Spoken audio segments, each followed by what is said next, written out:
Now we start Standard 10 Science Sample Paper MCQ number 11 to 20। अब हम start करेंगे standard 10 का सैम्पल पेपर में MCQ है 11 to 20 तक। अगले वीडियो के अंदर हमने 1 to 10 के MCQ सॉल्व किए थे, हम यहाँ सॉल्व करके दिखाएगा। Question number 11, carefully study the diagram of the human respiratory system with label A, B, C, D. Select the option which gives the correct identification and main function and or characteristics। देखो diagram है, diagram में सब कुछ दिखाया हुआ है। तो नंबर 1 दिया हुआ है, तो देखो बराबर। तो पहला दिया है कभी ट्रैकिया का फंक्शन क्या दिया है, रिप्स का फंक्शन क्या है, एवली क्या है, डायाफ्राम क्या है, इसके बारे में यहाँ फंक्शन दिया हुआ है। कौन सा करेक्ट फंक्शन है वो अपने को देखने का है। तो पहला फंक्शन है तो ट्रैकिया। देखो डायग्राम के अंदर ये ट्रैकिया है, ट्रैकिया के अंदर से ब्रोंचस या ब्रोंची बनता है। इसके बाद ब्रोंचियल होती है, इसके बाद एवली सैक होते हैं। ऐसे बढ़ते बढ़ते मोटे ये दोनों ये लंग्स है, मतलब ये लंग्स का डायग्राम दिया हुआ है। सपोज ये इस साइड मतलब पीछे के बारे में स्लाइटली हार्ट है, यहाँ डायाफ्राम है, यहाँ ऊपर जो है मतलब ये रिप्स हैं, ये लंग का पूरा डायग्राम है। इसके अंदर ये एवली सैक है जो बबल जैसे होते हैं। तो number A trachea, it is supported by bony rings or the conducting inspired air। Trachea क्या किया लिखा हुआ है कि ट्रैकिया का फंक्शन है it is supported by bony. Actually bone से अपने को सपोर्टेड नहीं होता है, एक कार्टिलेज से सपोर्टेड होता है। ओ शेप का रे कौन सा शेप होता है, इसका ओ शेप होता है और कार्टिलेज से बना हुआ होता है। वन काइंड ऑफ टिश्यू है, इसे बना हुआ होता है। ये ऑलवेज ओपन होता है, बंद होता नहीं है। तो देयरफॉर ये बोन से बना हुआ नहीं है, इसलिए अपने को ये ऑप्शन काम में आएगा नहीं। दूसरा रिप्स, तो ये रिप्स है मतलब ये अपने पास जो चेस्ट पे रिप्स होते हैं मतलब ये फिक्स होते हैं, फ्लोटिंग होते हैं, ये सब रिप्स होते हैं बराबर। क्या लिखा रिप्स को है, when we breathe out ribs are the lifted। हम ब्रीथ आउट होते हैं करते हैं तो क्या होता है कि ब्रीथ आउट मतलब बाहर निकालेंगे तो जो ये रिप्स होते हैं लिफ्ट होता नहीं है। वन काइंड ऑफ मतलब कभी डाउन है मतलब फ्लैट जैसे होता है, फ्लैट शेप होता है, फ्लैट जैसा होता है, चपट हो जाता है, ऐसा हो जाता है, इसलिए भी काम में आने वाला नहीं है। अभी एवली सैक है, thin wall sac like a structure for exchange of the gases. ते लंग के अंदर एक ग्रेप्स होते हैं, ऐसे ग्रेप्स का बंच जैसा ये होता है, इसको बोलते हैं एवली सैक होते हैं। ये सैक के ऊपर ऐसे मतलब कैपिलरी होती है, कैपिलरी ब्लड की कैपिलरी मतलब छोटी वेन, बाल जैसे पतले वेन, इसको कैपिलरी बोलते हैं। इसके थ्रू एक्सचेंज ऑफ गैसेज होता है, कार्बन डाइऑक्साइड देता है, ऑक्सीजन ले लेता है, बाद में ऑक्सीजन को पूरी बॉडी के अंदर सप्लाई करते हैं। इसलिए एवली सैक कौन सा है, ये राइट है आंसर। तो कौन सा आंसर राइट है, तो ऑप्शन 3 मतलब बराबर सी ऑप्शन राइट है। तो answer right is c, this is the answer. फिर डायाफ्राम, देखो डायग्राम के डायाफ्राम है, तो diaphragm it is pull up when we breathe in. हम ब्रीथ इन करेंगे तो पुल अप नहीं होता है, पुल डाउन होता है या फ्लैट शेप होता है, इसलिए भी एक फंक्शन काम में आने वाला नहीं है। तो आंसर क्या मिला अपने को, सी आंसर मिला। तो सी में पिन फंक्शन क्या है, जो एवेल्यू सैक हैं इसके ऊपर कैपिलरी होती है, वो बाल जैसे होते हैं। इसके अंदर ब्लड है, ब्लड का मतलब गैस का एक्सचेंज होता है, कार्बन डाइऑक्साइड दे देता है, ऑक्सीजन एब्जॉर्ब करता है, ये फंक्शन बाद में बॉडी पार्ट में सप्लाई होता है। ये एवेल्यू सैक का मतलब therefore c is answer. Start the question number 12. Identify the option that indicate the correct enzyme that is secreted in location A, B and C. यहाँ नंबर 1 है तो माउथ है, माउथ के अंदर जो कैविटी होती है ये माउथ कैविटी है, तो हम इसको बोलते हैं कभी माउथ कैविटी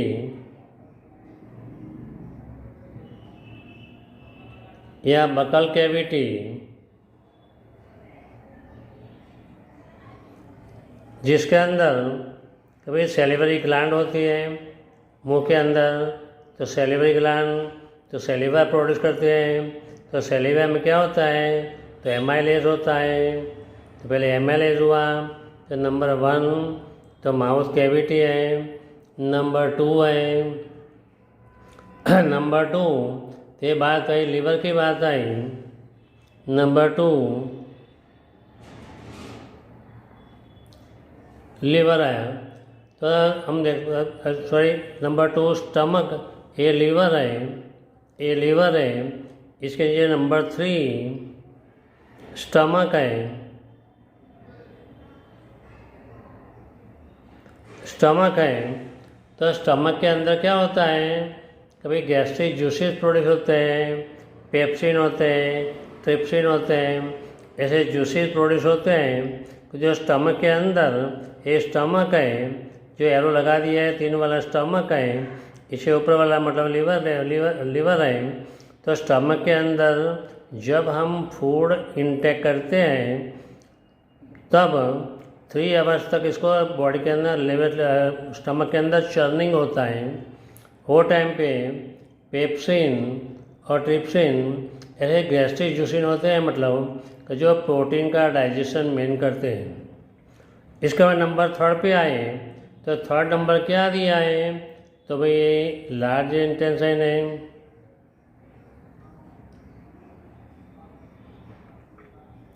ये स्मॉल इंटेंसाइन है।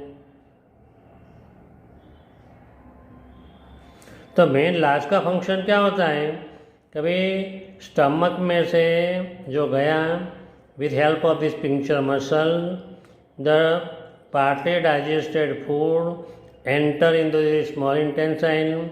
स्मॉल इंटेंसाइन के अंदर कभी फिंगर लाइक जो प्रोजेक्शन होता है इसके हिसाब से एब्जॉर्ब होते हैं, मतलब मेन बाकी बचा मतलब ये लार्ज इंटेंसाइन में जाता है। तो लार्ज इंटेंसाइन में ओनली वाटर जो मेन स्लाइटली जो रह गए हैं बचे हुए हैं इसको एब्जॉर्ब करता है। मेन फंक्शन कौन सा है तो एब्जॉर्ब वाटर का एब्जॉर्ब है। तो हम सिंपल लिखेंगे तो कौन कौन से ऑप्शन दिए हैं तो नंबर 1 तो सिंपल है माउथ है, माउथ के अंदर सेलेवा होता है, सेलेवा के अंदर एमाइलेज होता है। तो पहला हम ऑप्शन में देखेंगे कि ये 1 में एमाइलेज कौन सा दिया हुआ है तो यहाँ लाइपेज ये पॉसिबल नहीं है। नंबर 2 एमाइलेज ये पॉसिबल है, ट्रिप्सिन ये भी पॉसिबल नहीं है, बराबर। इसके बाद पेनक्रेटिस ये भी पॉसिबल नहीं है। तो कौन सा आंसर आना चाहिए बी, तो b is the correct answer. कौन सा आंसर करेक्ट है मैं पूरा डाइजेस्टिव सिस्टम आपको एक्सप्लेन कर लेता हूँ। When we put the food in with help of our hand in the mouth, तो mouth contain teeth, tongue and salivary gland. तो जो सेलिवरी ग्लैंड है इसके अंदर सिक्रेशन होता है और सेलेवा सिक्रेशन होता है। सेलेवे के अंदर एमाइलेज होता है, जो एमाइलेज होता है वो स्टार्च का डाइजेशन होता है। तो स्टार्च का डाइजेशन होता है वो माल्टोज के अंदर कन्वर्ट करता है, इसलिए ज़्यादा चबाने से अपने को खुराक कैसा लगता है मीठा लगता है। अभी ये ओसोफेगस है या फूड पाइप है या स्टमक है या लीवर है। तो स्टमक के अंदर 3 आवर्स तक मतलब जो खुराक है वो चर्निंग होता है। स्टमक के अंदर गैस्ट्रिक जूसेस होते हैं, जैसे पेप्सिन है, ट्रिप्सिन है, दूसरे गैस्ट्रिक जूसेस होते हैं। बाद में इसके बाद with help of the sphincter muscle small intestine के अंदर आते हैं। वहाँ क्या होता है, कभी मोस्ट ऑफ दी कार्बोहाइड्रेट्स है, पेप्सिन है, ये सब डाइजेस्ट हो जाता है। रिमेनिंग क्या बचता है, ओनली वाटर बचता है या स्लाइटली अमीनो एसिड और टाइप का फंक्शन बचता है। तो जो लार्ज इंटेस्टाइन का मेन फंक्शन क्या हुआ है, कभी मेन फंक्शन ये है कि इसके अंदर कोई जूस प्रोड्यूस करते नहीं हैं, खाली वाटर को एब्जॉर्ब करते हैं। It can not produce the juice produce करता नहीं है वो लार्ज इंटेस्टाइन, ओनली वाटर या एमिनो एसिड जैसा सिंपल है, वाटर लिक्विड है, मतलब जो एक्सेस अमाउंट है इसको एब्जॉर्ब करके बॉडी में वापस ले लेता है। तो कौन सा ऑप्शन आएगा, तो नंबर 1 तो एमाइलेज आना चाहिए। तो नंबर 1 में एमाइलेज कौन सा है, तो एमाइलेज, इसके बाद पेप्सिन, इसके बाद दूसरा है, इसी तरह मतलब है। तो ऑप्शन कौन सा राइट है, ऑप्शन बी राइट है। Dear friend, now we start the question number 13. Opening and closing of the stomata pore depend on. तो स्टोमाटा पोर किस टाइप का होता है, पोर मीन्स होल, ए टाइप का होल होता है, एक गार्ड सेल होते हैं। ए पोर पूरा मतलब ए पोर वो टाइप का होता है, ए पोर होता है। When this is the full of water,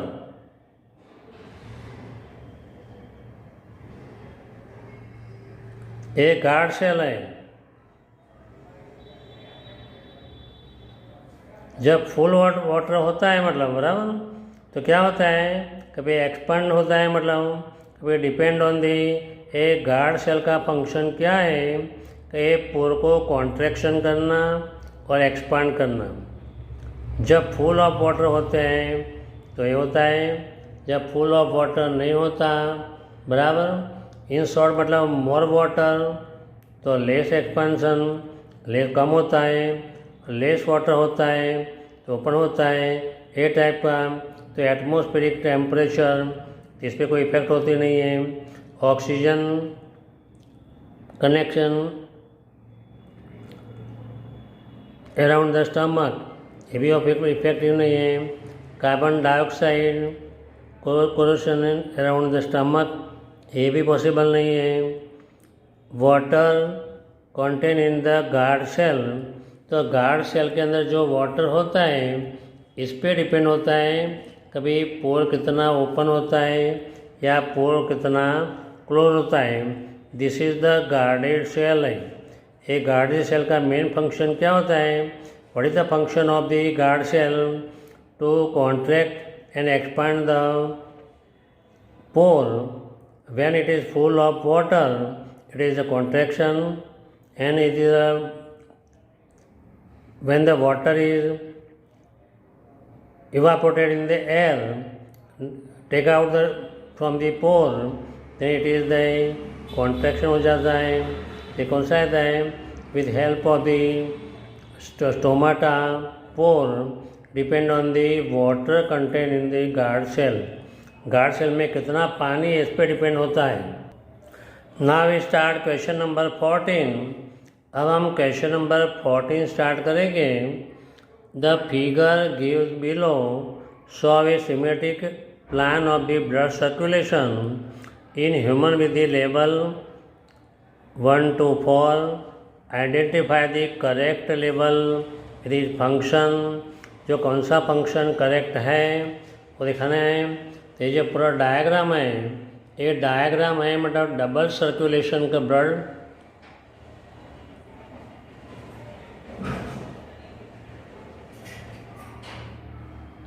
double circulation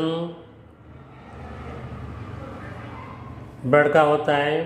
तो डबल सर्कुलेशन क्यों होता है कि वन टाइम गया हुआ ब्लड वापस सेकंड टाइम वापस आ जाता है, इसलिए बोलते हैं डबल सर्कुलेशन का blood. Means blood double circulation ये डायग्राम है।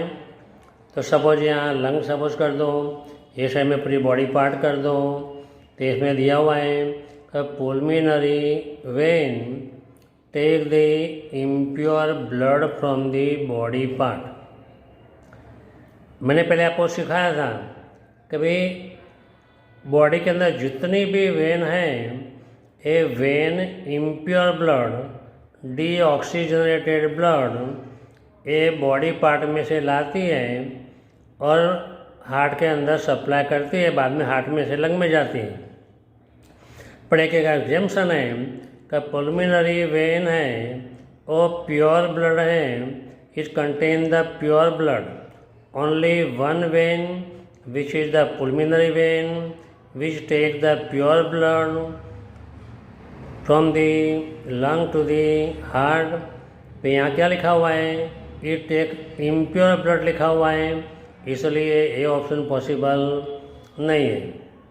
दूसरा पुलमिनरी आर्टरी, तो बॉडी के अंदर जितनी भी आर्टरी है, ये सब आर्टरी अपने पास प्योर ब्लड सब कंटेन करती है। पर एक एग्जाम्पशन है का pulmonary artery it contain the impure blood. Impure blood कहाँ से आता है, तो बॉडी पार्ट में से आता है। यहाँ क्या लिखा है, take the blood from the lung, तो लंग में से तो प्योर ब्लड आता है, इसलिए ये भी ऑप्शन गलत है।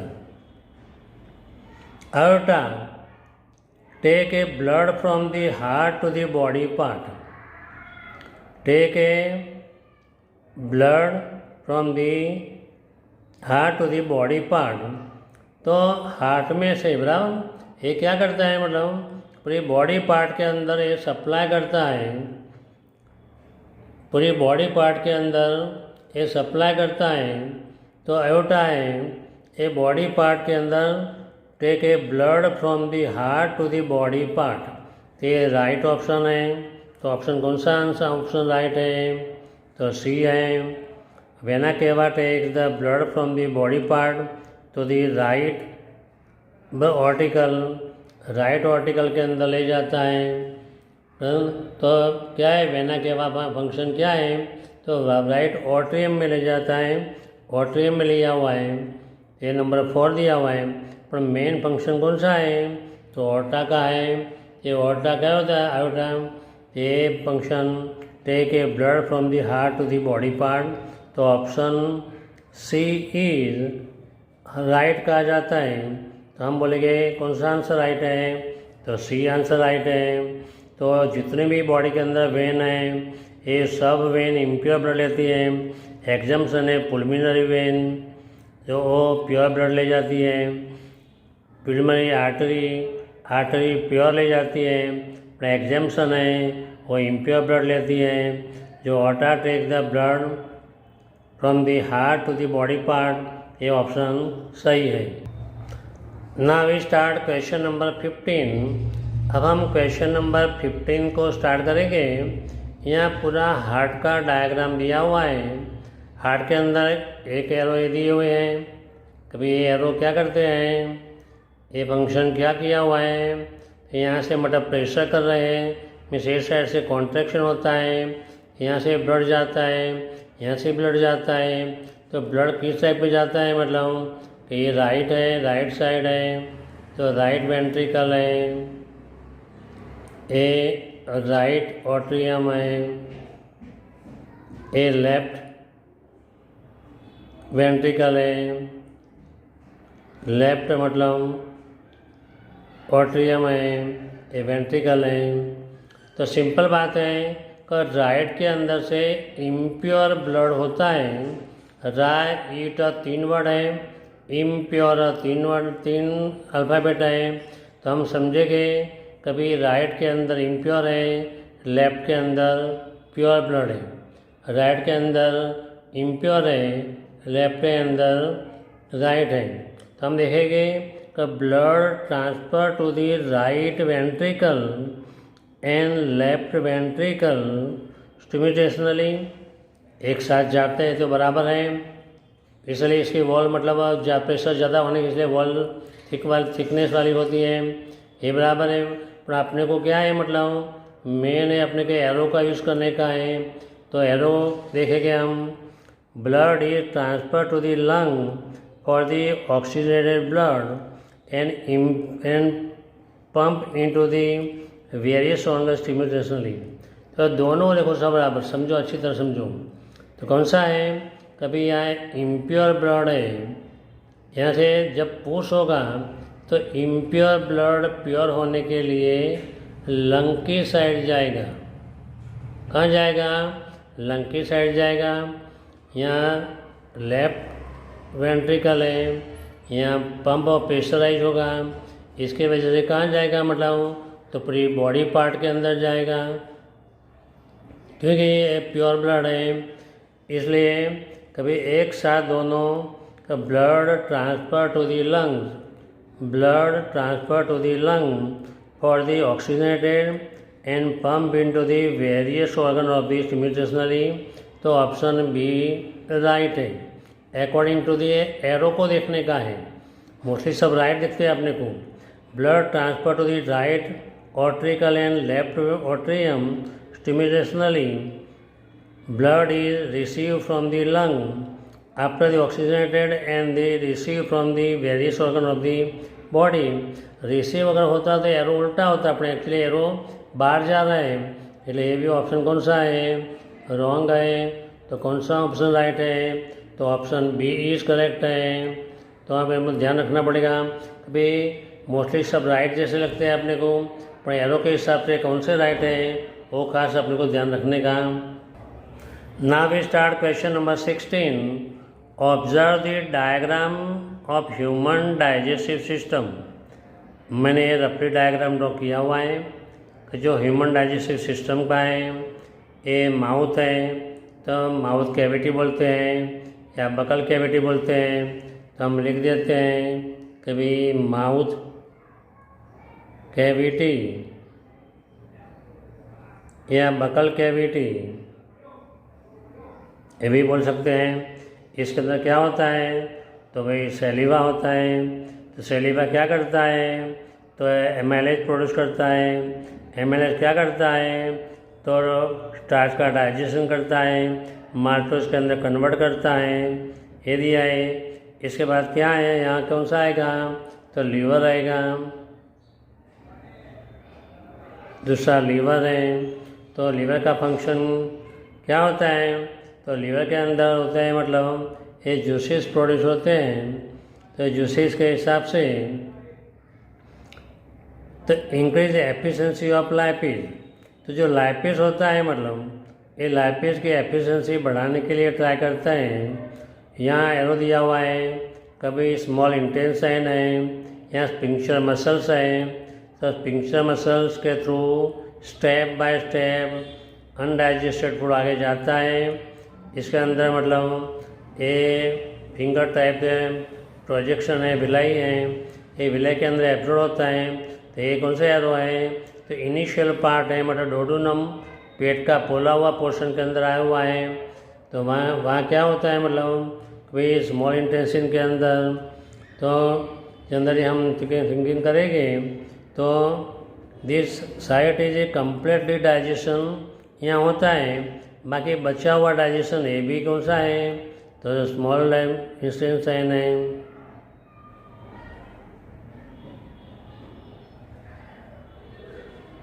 ये दोनों इसका भाग है। ये दोनों मतलब इनिशियल पार्ट है।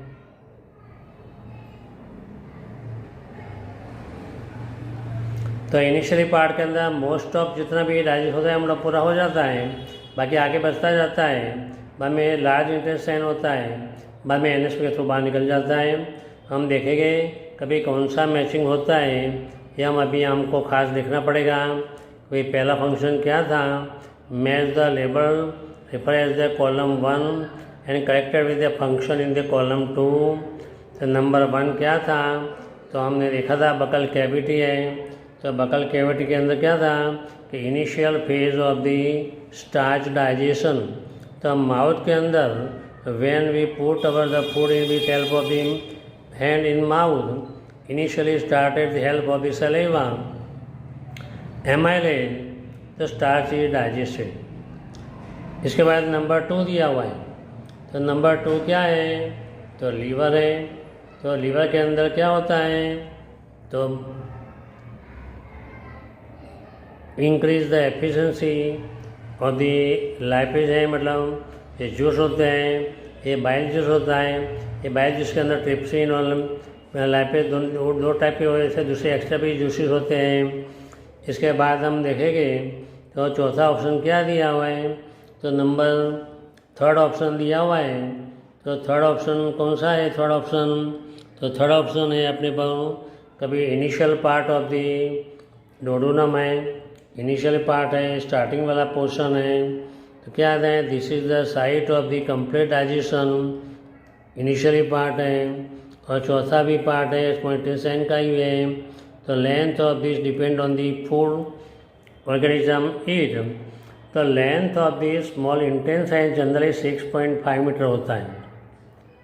But those animal which are depend only meat, जो है लायन है, टाइगर है, ऐसे जो ओनली मीट पे डिपेंड है, इसका डाइजेशन इजी होता है, इसलिए लेंथ तो कम होती है। बट जो फाइबर यूज़ करते हैं, जो ग्रास यूज़ खाते हैं यूज़ करते हैं, में फाइबरस होता है तो डाइजेस्ट करने में हार्ड पड़ता है। इसलिए जो काऊ है, बफेलो है, डॉग है, कैट है, ये जनरली इसका क्या होता है? स्मॉल इंटेस्टाइन की लेंथ ज़्यादा होता है। तो जो लास्ट पोर्शन नंबर 4 ऑप्शन है में आंसर मिलेगा। The length of the length depend on the food the animal can be it's, organism can be it's. तो पहले में क्या हुआ? तो पहले में बी आया, सेकंड में क्या हुआ? सेकंड में सी आया। तो कौन सा आंसर मिलेगा? अपने को बी आंसर मिलेगा। तो answer is B is right answer. ये भी पॉसिबल नहीं है, ये भी पॉसिबल नहीं है, ये भी पॉसिबल नहीं है। Now we start question number 17। Which of the following mirror is used by dentist to examine a small cavity in the patient teeth. एक क्वेश्चन को ट्विस्ट करें कि doctor Anup check the teeth. Dr. Anup, which is dentist, check the teeth with the one kind of mirror for the cavity in the teeth. So which type of the mirror या lens is used? तो नंबर 1 कभी convex mirror, convex mirror तो possible नहीं है। Suppose ये अपना mouth है, ये माउथ के अंदर टीथ है, ये टीथ है, टीथ के अंदर बासे मतलब कॉनकेव मिरर, स्पून जैसा मिरर ऐड करेंगे तो जो ऊपर रह जाएंगे तो पोल एंड फोकल लेंथ के बीच के अंदर हो गए तो इमेज कैसा परफॉर्मेंस होता है? इमेज बड़ा फॉर्मेशन होता है। तो अपने को कैविटी ज़्यादा दिखेगी और क्लीन दिखेगी। अभी किस टाइप का अंदर कैविटी है, कौन सा क्या काम करने है, डॉक्टर को मालूम पड़ जाएगा। लेकिन कौन सा यूज़ करेंगे? तो कॉनकेव मिरर, इसका यूज़ करेंगे। तो concave mirror option C, because the pole and focus के बीच में ऑब्जेक्ट आ जाए, ऐसी तरह मतलब ये मिरर को रखते हैं और अपने को टीथ की कैविटी देखते हैं। लेकिन कौन सा ऑप्शन मिलेगा? सी। Now we start question number 18. Which diagram show the image formation of an object on a screen by a converging lens?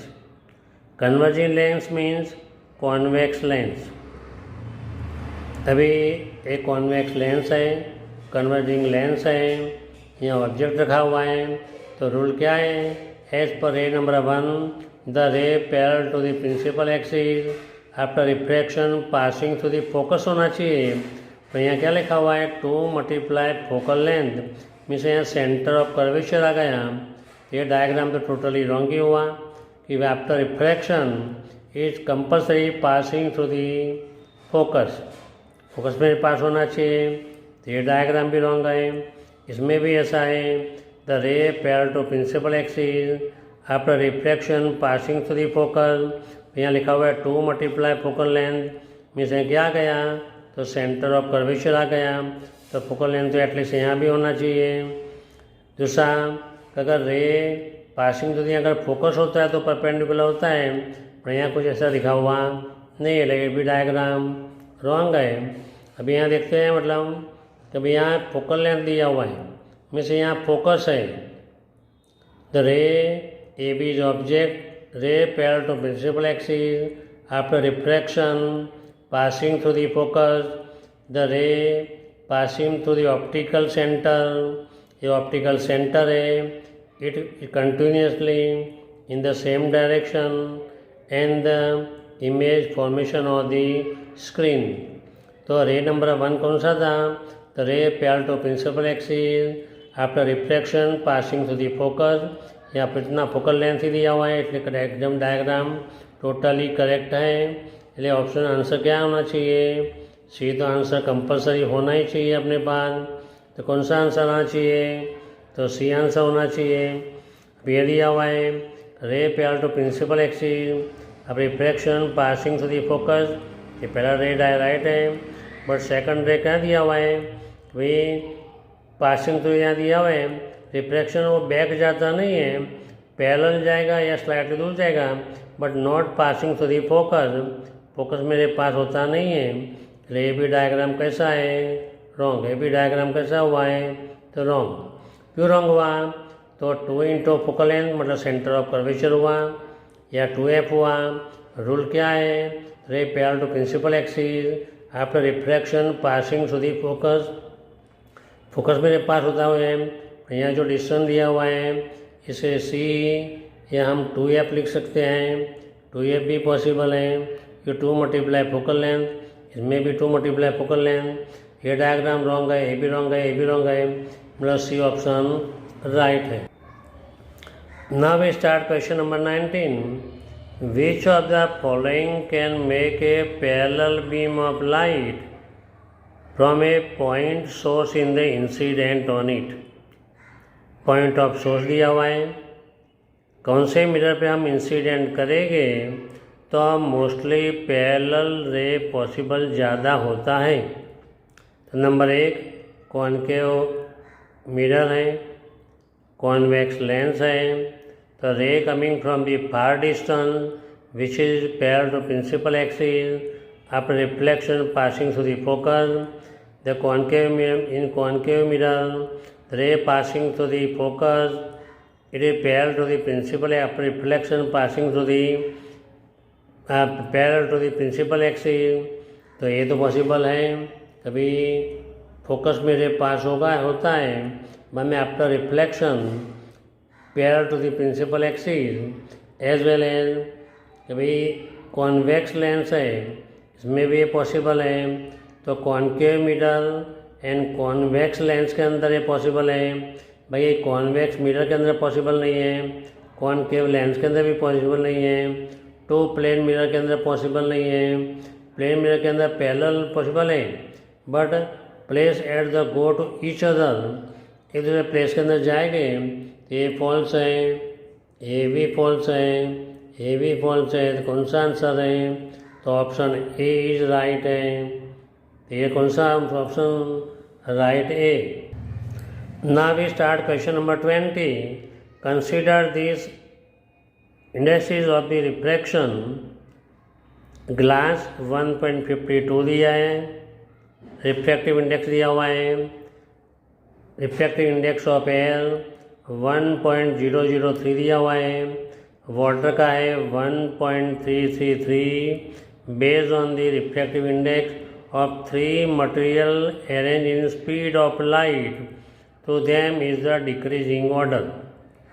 Simple बात है कि जिसकी डेंसिटी ज़्यादा होती है इसके अंदर स्पीड कम हो जाती है, तो किसकी मतलब रिफ्रैक्टिव इंडेक्स बहुत कम है? तो हम देखेंगे तो सबसे पहले एयर की है, तो एयर मतलब 1 होना चाहिए। इसके बाद कौन सा है? तो वाटर होना चाहिए। इसके बाद कौन सा है? तो ग्लास है, तो 3 होना चाहिए। तो सबसे पहले ज़्यादा किसके अंदर होगी? An speed of light with decreasing order. पहले सबसे ज़्यादा स्पीड इससे कम स्पीड, इससे भी कम स्पीड, इससे भी कम स्पीड, इसको बोलते हैं डिक्रीजिंग ऑर्डर। तो आज हम देखेंगे सबसे पहले वाटर। तो सबसे ज़्यादा स्पीड किस में होती है? तो एयर के अंदर होती है। वाटर के अंदर सेकंड नंबर आता है, बाद में ग्लास के अंदर थर्ड लिखते हैं। यहाँ speed of the light in air second में दिया हुआ है। ये कौन सा ऑप्शन है? तो ऑप्शन रॉन्ग है। Speed of light in glass तो सबसे कम होता है, इससे ज़्यादा वाटर में कम ज़्यादा स्पीड होता है।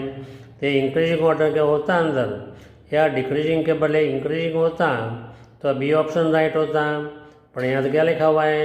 डिक्रीजिंग ऑर्डर में है, इसलिए ऑप्शन बी कैसा है? तो फॉल्स है।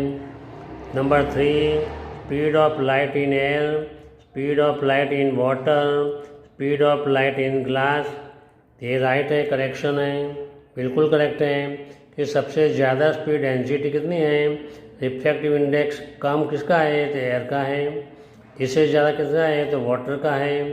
तो जिसका रिफ्रैक्टिव इंडेक्स कम, इसके अंदर स्पीड ज़्यादा, जिसके अंदर रिफ्रैक्टिव इंडेक्स ज़्यादा, इसकी स्पीड कम। तो सबसे कम रिफ्रैक्टिव इंडेक्स किसका है? तो एयर का है। इससे ज़्यादा वाटर का है। इससे ज़्यादा स्पीड कम स्पीड मतलब रिफ्रैक्टिव इंडेक्स ग्लास का ज़्यादा है, तो स्पीड कम होगी। तो ये ऑप्शन सी। तो ऑप्शन सी, तो आंसर क्या आएगा? राइट है कि पहले एयर के लिए स्पीड ज़्यादा होगी, इससे कम वाटर के अंदर होगी, इससे कम ग्लास के अंदर होगी। तो डिक्रीज ज़्यादा, इससे कम, इससे कम, इस बोलते हैं डिक्रीजिंग ऑर्डर बोलते हैं। अगर इंक्रीजिंग होता तो आंसर भी आता, पर यहाँ क्या लिखा है? Decreasing order. जब आंसर सी करेक्ट है। Speed of glass in they are the water, ये पॉसिबल नहीं है, क्योंकि ये क्या दिया हुआ है? कभी ग्लास के अंदर तो स्पीड सबसे कम होती है। इसके बाद speed of light in air सबसे ज़्यादा स्पीड इसके अंदर होती है, और मिडल में अंदर आता है, इसलिए ये भी ऑप्शन कैसा है? रॉन्ग। तो हमने क्या किया? कभी एमसीक्यू सेक्शन ए के अंदर एमसीक्यू 1, 10 to 11 to 20 हमने यहाँ कंप्लीट किए। अगर तुम्हें अच्छा लगा हो तो वीडियो को लाइक करना, सब्सक्राइब करना। तुम सब्सक्राइब करोगे तो वीडियो बार बार मिलते रहेंगे। मैं पूरे इसके बाद नेक्स्ट के अंदर 21 to 30 का वीडियो बनेगा। इसके बाद 31 to 40, 40 to 50, 50 के 50 एमसीक्यू में ऐसी तरह सॉल्व करके दूँगा। बराबर, जो आपको ठीक लगे, आपको अच्छा लगे, तो अपने सर्कल के भी अंदर स्प्रेड कर देना, सेंड कर देना, जैसे हमको भी थोड़ा प्रमोटेड मिले।